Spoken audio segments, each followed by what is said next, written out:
cantor, compositor e violonista e está celebrando 20 anos de carreira musical. Eu estou falando do querido Marcelo Camargo. Marcelo, que alegria tê-lo aqui conosco. Seja bem-vindo ao Pra Você. Muito obrigado, Síria.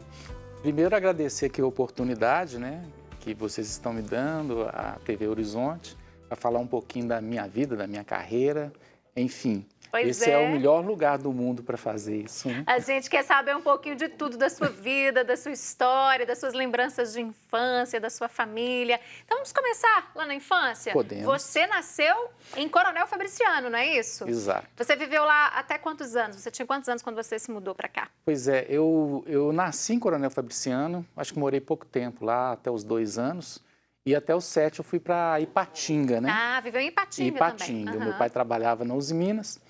E aí a gente mudou para Belo Horizonte, eu já estava com 7 anos. Que lembranças que você tem da sua infância lá no interior, em Ipatinga, em Coronel Fabriciano? Como que era esse período da sua vida? Olha, foram os melhores momentos da minha vida, né? Porque naquela época a garotada toda brincava era na rua. Delícia, tinha, pé no chão. Tinha um outro sistema de segurança, né? As pessoas estavam mais distantes dessa violência que existe hoje. Então eu lembro de rodar pneu na rua, brincar a gente chamava de maré, né? E cabo de guerra, todas essas brincadeiras, patinete, carrinho de rolimã, tudo que fazia parte da minha geração, eu vivenciei assim na minha fase de infância com muita alegria. Uma infância de verdade, com muita brincadeira na Sim, rua, né? queimada. Delícia. E a família era grande? Você tem muitos irmãos? Tinha muitos amigos na época, primos? Eu tenho, na realidade, assim, a minha família, os meus parentes todos estavam localizados aqui em Belo Horizonte e nas adjacências, né? Agora, lá em Ipatinga, a minha família era grande. Eu tenho 3 irmãos mais velhos, 3 irmãos mais novos, né? Você está no meio. No meio, caminho do meio. Pegou um pouco de influência dos mais velhos e influenciou os mais novos também. Eu acredito que sim. E esse dom da música, esse dom de compor, de cantar, tocar violino também, de onde vem? Tem alguém na família que já te inspirava quando você era criança? Sim. Por parte do meu pai, praticamente a família toda é de músicos, né? Eu tenho... ele já faleceu, mas o meu tio Davi, que era maestro, mestre de banda. O meu pai era um cavaquinista exímio, solista. O meu tio Sebastião Marcelino era professor de violão e foi ele que me ensinou os primeiros acordes no violão, né? E para mim, assim, foi uma ousadia eu seguir esses passos, né? Porque dentro da família do meu pai, basicamente, eu e meu irmão mais velho é que tocamos violão. E as minhas irmãs cantam bastante, inclusive. A família toda abençoada com o dom da música, de certa forma, sim, então, né? dizem que cantar é orar 2 vezes, né?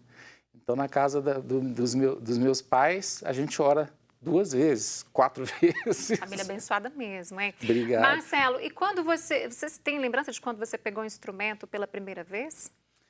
Eu lembro, mas assim, é um fato inusitado. Por quê? Porque o meu pai, como ele é cavaquinista, né? Ele tinha naquela época só o cavaquinho como instrumento. De repente, ele pegou emprestado um violão com um vizinho amigo e foi trabalhar. O violão ficou lá em casa. E eu, curioso, doido para pegar esse violão. Ele pegou o violão e guardou em cima de um guarda-roupa no quarto dele. Aí eu fui pegar o violão de curiosidade, o violão caiu na minha cabeça, foi pro chão. Situação típica de criança. Estragou. E eu fiquei morrendo de medo, né? Me tranquei dentro do puxão de orelha, né? Sim, e as minhas tias, né, que eram vizinhas, falando, nossa, quando seu pai chegar, vai te bater demais e tal. Eu, morrendo de medo, entrei dentro do guarda-roupa e passei o dia todo dentro do guarda-roupa. Mas aí o que aconteceu? Ele me deu a benção. Ah, meu Deus! Ele me tirou do guarda-roupa, descobriu que eu estava lá, pegou nas minhas mãos e falou assim, filho, isso acontece. Você quer tocar violão? Nós vamos arrumar o violão e você vai tocar violão.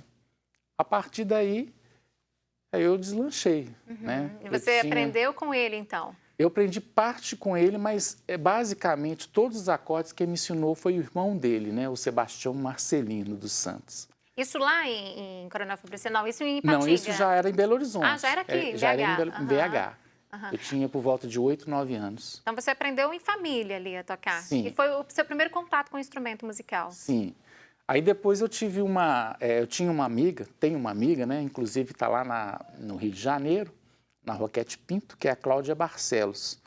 E a Claudinha, ela me levou, né, para o Palácio das Artes.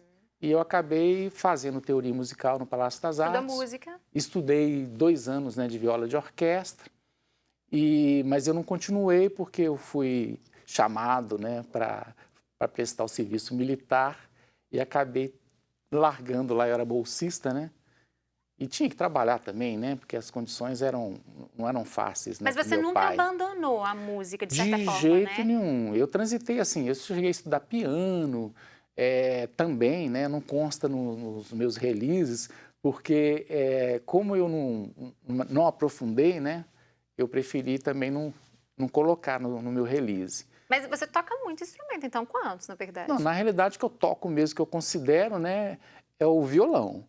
E o instrumento de arco, né, que seria viola de orquestra, eu fazia só escalas, né, eu não cheguei, porque é um estudo que demanda mais tempo, muito tempo, né? Piano, eu vou dizer que eu arranho.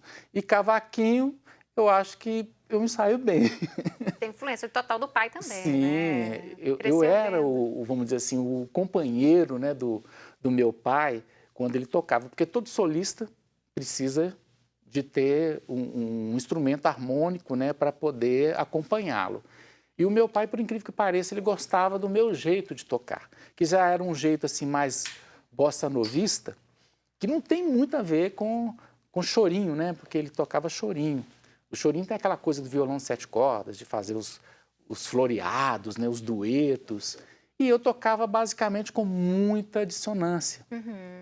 E ao contrário de, por exemplo, os mais puristas, né, iriam torcer o nariz, mas meu pai adorava. Então ele me levava para todos os eventos que ele tocava. Essa diferença que chamou a atenção dele, né? Sim.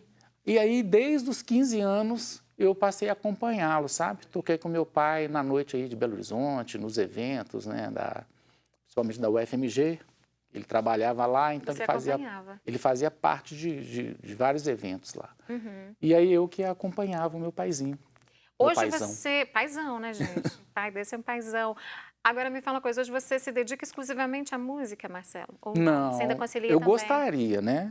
Gostaria. Mas como eu sou servidor público, a reforma chegou aí e postergou a minha aposentadoria, eu vou ter que trabalhar ainda mais 2 anos e meio para poder ficar exclusivamente pela música. Está contando os dias, né? Não, nem me fala. Eu imagino que fazer o que a gente ama não tem preço. Quando que surgiu a oportunidade de você gravar o seu primeiro trabalho? Pois é, esse primeiro trabalho, que é o Clarão da Noite, ele aconteceu em 2000, que a gente iniciou, né, a gravação, e depois a gente lançou em 2001. Mas também é uma história muito interessante. Porque, conte-nos, adoramos pois essas histórias. Eu tive uma crise, sabe, de depressão e não sabia como resolver. Isso lá em 2001? Isso em 2000, né? No 99 e 2000. Sim. Aí a minha esposa, que é muito madura, muito sábia, né? É a sábia da nossa casa, é minha esposa. Ela falou assim, Marcelo, você tem que fazer terapia, meu filho. Vai resolver os seus problemas. Aí eu fui fazer terapia. Na época, ela fazia concurso, né? E eu também fazia concurso, porque nós somos bacharéis em Direito. E ela passou para a magistratura. E eu fiquei naquela coisa assim, gente, eu tenho que passar também, né? Porque todo mundo tinha uma expectativa comigo. Isso porque é chato, às vezes, né? Porque a gente estudou pesa, junto, assim. Nós formamos juntos, aí nós fizemos vários concursos na área jurídica, né? Procurador do município de Contagem, passamos, né? Analista judiciário do TRT, passamos, né? Oficial de Justiça Federal, passamos. Aí, quando foi fazer a magistratura, ela passou e eu não passei. Aí eu fiquei com aquela coisa, né? Aquela ansiedade. Aí o meu olho começou a pular, meu cabelo começou a cair e eu não sabia por quê. Aí eu comecei a ter uma crise de tristeza, mas é porque eu estava muito pressionado. Muita aí pressão, eu fui fazer terapia peso. e o terapeuta falou assim, imagine você, um magistrado, Aí, fazendo uma sentença. Imagina você num palco, na música. Descobriu que, na verdade, não tinha nada a ver com você, né? Foi assim, radiante. Foi muito radiante, Síria. Você contava o início, como que foi a oportunidade para começar a gravar os seus discos, né? Mas de lá para cá já são 5 trabalhos, é muita coisa, hein? 5 CDs, 5 álbuns, né? 20 anos, assim, de estrada, né? E agora, nesse último disco, uma alegria muito grande, né? De ter sido incorporado pela gravadora Quarup, através do Chico Lobo.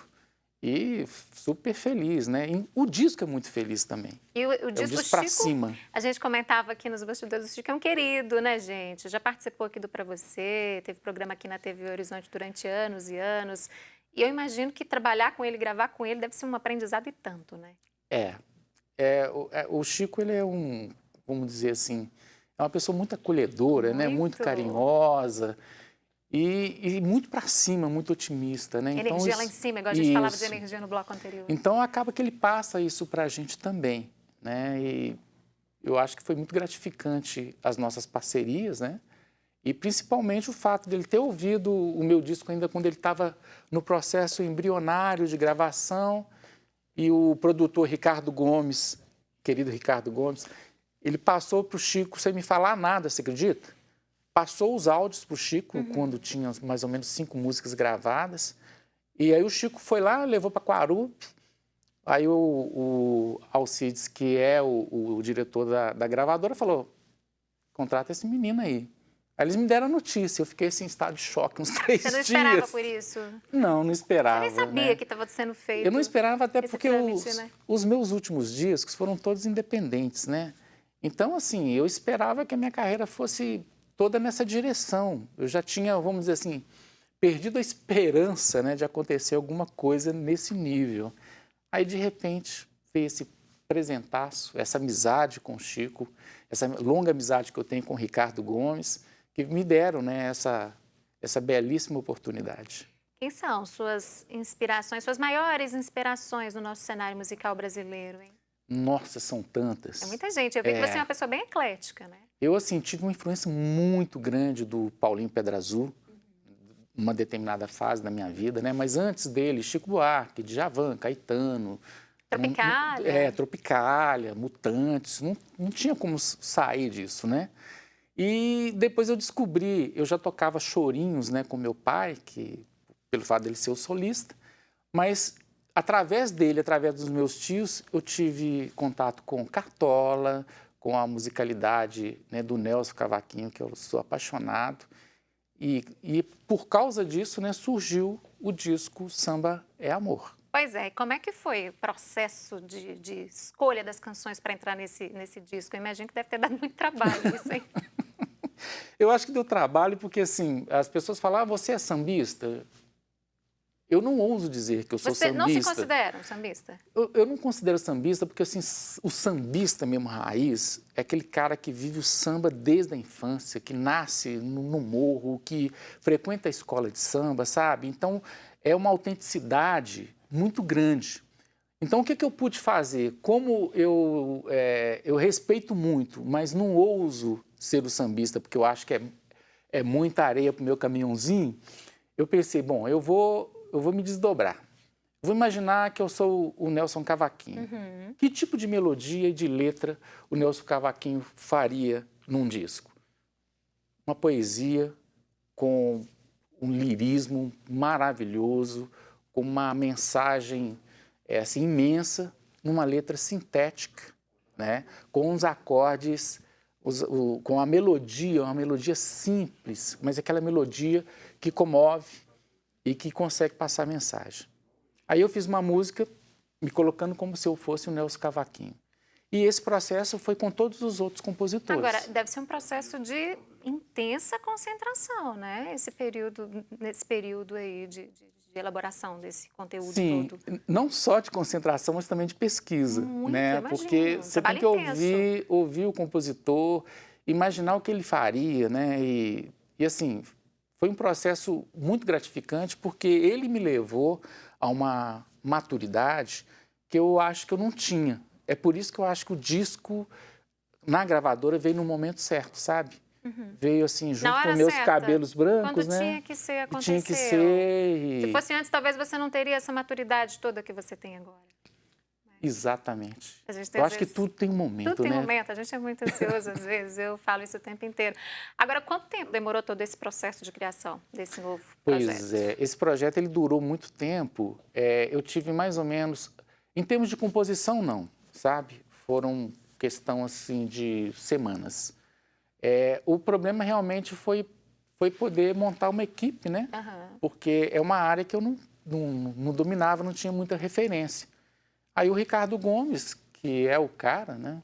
O Chico Lobo sabe disso, ele é o Midas, vamos dizer assim. Ele montou, né? Chamou um grande cavaquinista, que é o Fernando Bento, um baterista que é a referência aqui em Minas Gerais, no Brasil, que é o Léo Pires. E você se sentiu seguro? Sérgio Rabelo, né? Que é da tranquila. Orquestra Sinfônica de Minas Gerais. Aí, sabe, foi uma galera incrível. O Rafa na percussão, Ana Lu, Braga, enfim. E tem um clipe, né, que a gente vai mostrar um pouco daqui a pouquinho. Como que foi a ideia desse clipe? Onde que ele foi gravado? Como que foi a produção? Pois é, esse clipe ele é interessante porque o Ricardo falou assim comigo: ô Marcelo, qual que é a sua ideia para fazer, né, o Samba é Amor? Eu falei: a minha ideia é num palco. Ele falou: não, nada disso. Samba é mesa, samba é alegria, samba é encontro, é reunião, Nada de é palco, família, né?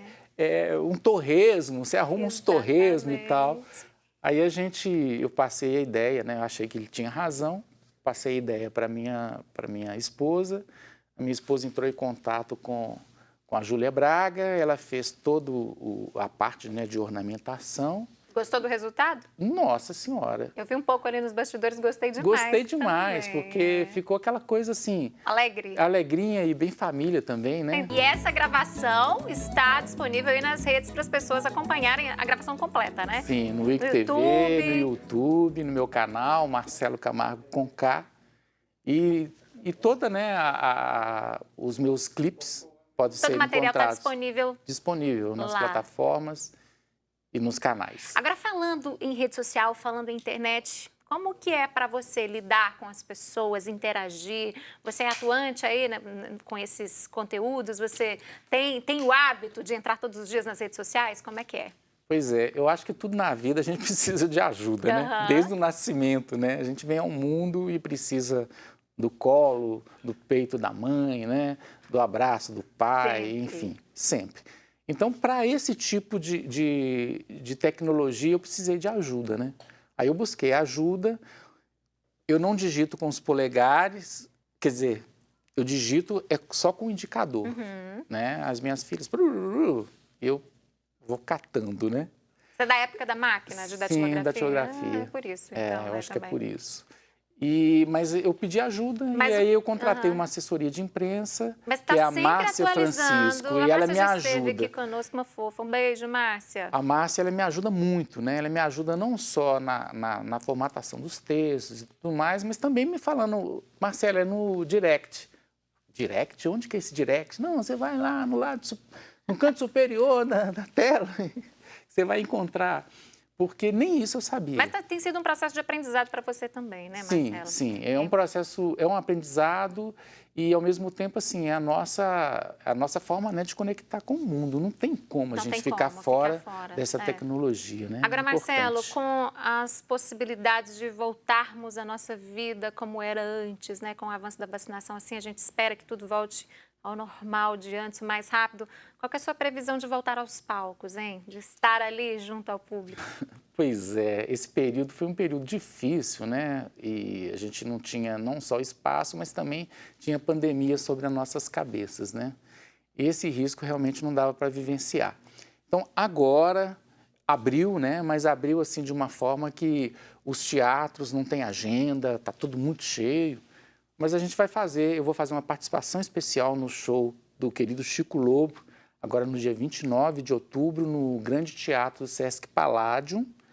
No dia 4 de dezembro, eu vou fazer um show comemorativo mais intimista, né, dos meus 20 anos de carreira, na Casa Outono.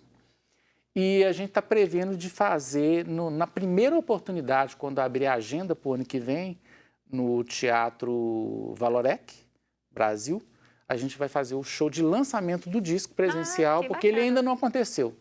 Eu não quis fazer virtual porque eu acho que samba, né, precisa... Aquela coisa, sabe, daquela interação com as pessoas, o público. Exato. Não tem como. É. Bom, e a gente vai divulgar aqui com certeza, quando tiver essa data confirmada. Agradeço. Mas toda essa agenda, toda essa programação, as pessoas podem acompanhar pelas suas redes sociais, né? Sim. Lembrando que é Marcelo Camargo com K, viu, gente? Se jogar o K lá, que o pessoal já vai ser direcionado para as suas redes sociais, né? Sim, e tem que ser com K, né? Porque são tantos Marcelos Camargos, jornalista, músico, enfim. É verdade.